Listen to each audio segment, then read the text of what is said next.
Kentucky lawmaker is calling for the immediate investigation into an alleged fraud in the state's driver's licensing system. Senate Transportation Chair Jimmy Higdon says a whistleblower claims non-citizens, including people allegedly in the country illegally, were given Kentucky driver's licenses after paying $200 in cash bribes to state workers. The source says this happened multiple times a day and continued despite warnings to supervisors.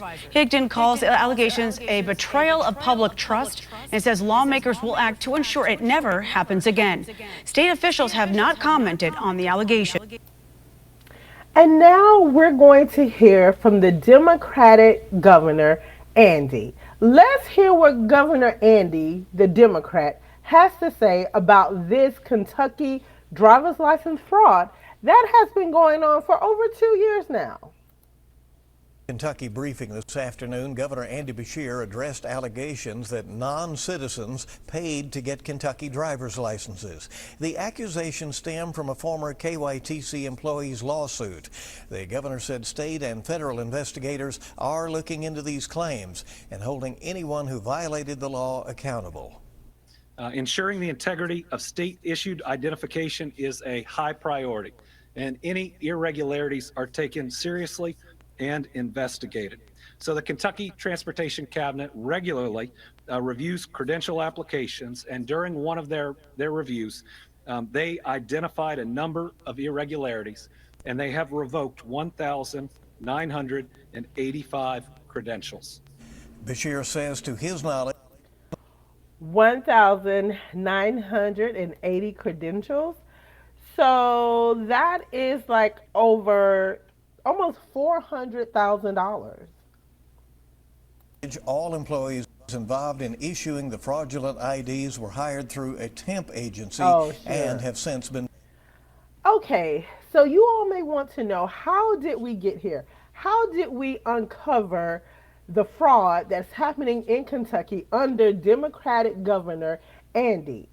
So here is how we got here. Listen to this. They didn't want this out. Fraud inside Kentucky's transportation cabinet. Licenses issued without a driver's test. It is an ongoing WDRB investigation, and tonight we hear from a whistleblower who says coworkers used her login to pull off this scheme. The employees were being paid underneath the table. They say sometimes I immediately let my supervisor know about it. truth hurts. Did you ever think that this would cost you your job? No. And for Melissa Moorman, I was angry for a long time. this is one of those. It hurts me that I'm talking about this and I actually like where I was working at. Times. I came into the office that day, my computer was shut down. I was told to go to the front door. Detectives came in, they interviewed me. That was it. Moorman says she was fired 3 months after she sent this letter to the Kentucky Transportation Cabinet, blowing the whistle that workers at the NIA Center licensing branch were selling driver's licenses under the table to people who never took the driver's test. Wow. Undocumented workers. How did it work? What was going on? The undocumented workers would come into the office in groups. They would provide them either permits or driver's license illegally. So they will bypass without even taking the test. How much? $200 per person. Up to 5 times a day, she says. Was this an everyday thing? Almost, yes. I first reported on the driver's license fraud investigation in April after getting my hands on one of the state's revocation letters. We learned the transportation cabinet sent more than 1,500 of them in 5 months, telling drivers their license was issued in error and must be returned or they could be criminally charged. At the time, state officials confirmed at least 2 terminations, and ongoing state and federal investigations focused on the NIA Center in West Louisville and the E-Town license branch. But they denied all of our records requests, withholding 2,300 documents on the fraud. Oh, wow. Moorman's story fills in the blanks.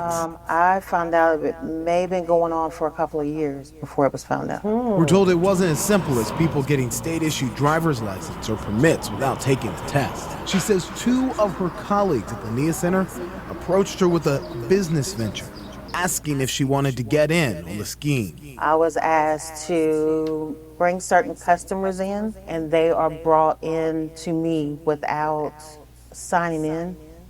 and you would scan their documents as usual. Documents made to look legitimate, like birth certificates and social security cards, according to the letter she wrote to the state. But a key to pulling off this scheme was making sure the required Homeland Security screening was never run. I start getting these emails saying, are you doing this?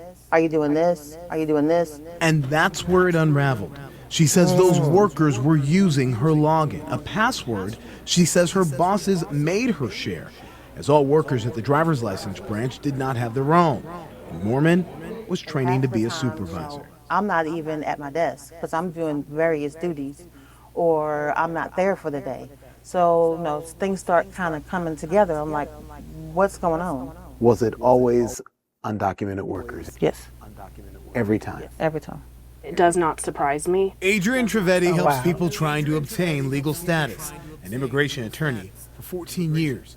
For those immigrants that don't have a pathway to obtain legal status, having a driver's license could mean the difference between getting home from work safely, to their children, to their wives or husbands, and not for a relatively small price to be able to have that chance of avoiding deportation, even just for that day. They're willing to take it. To Mormon, this license scheme exploited people. So I didn't want no parts of it. Mormon says she wrote this letter with her boss on October 29th, and she spoke to detectives 3 months later. She was fired the same day. Gut punch, yes.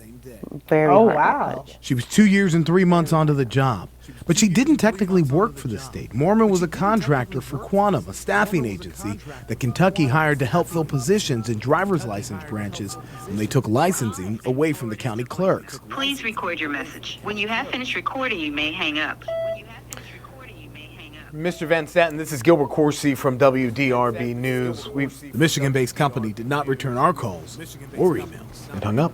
It's shocking. Why would an employer punish and take retribution on an employee that reported this wrongdoing? Mormon story, now the heart of a whistleblower lawsuit going after both the Kentucky Transportation Cabinet. She should be a hero. And Quantum Solutions. There's a failure to supervise these employees. There were obviously no checks and balances. Kentucky State Police is on it. There are serious concerns, and we'll hold anybody accountable if they violated the law. That's basically all Governor Andy Beshear would say as we pressed on this case in April. But there was a part of our interview that didn't make our prior report, and it may be important now. Is there an immigration component to this? Not that I'm aware of. WDRB is fighting in court for the paper. Oh, wow. Did you see his facial expression? Someone's guilty. Court for the paper trail to be made public, uncovering who knew what and when. Sometimes the truth does hurt. I was hurt and depressed. But Melissa Mormon believes I really would like to get my job back. It will set her free.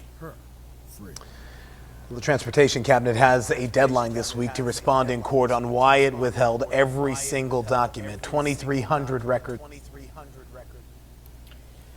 So this is exactly why public trust in government is eroding, especially ran by Democratic governors. It's just happening over and over again. We can't have a two-tiered system, one where corruption is protected and whistleblowers are punished. Kentucky officials need to release the 2,300 hidden documents, hold the guilty parties accountable, and make sure this never happens again. Until then, this case would stand as yet another example of how broken our public institutions have become. Melissa Mormon deserves her job back, and the people of Kentucky deserves the truth. This will not be the last time I report on this. This is only the beginning to get to the bottom of this. And why is so many issues happening in Democratic-run states? So again, family, thank you for tuning in. Remember to like, share, subscribe. Hit the notification bell so you are always up to date when I drop a new video. And as always, remain curious, stay bold, and I'll see you in the next video. Have a good evening.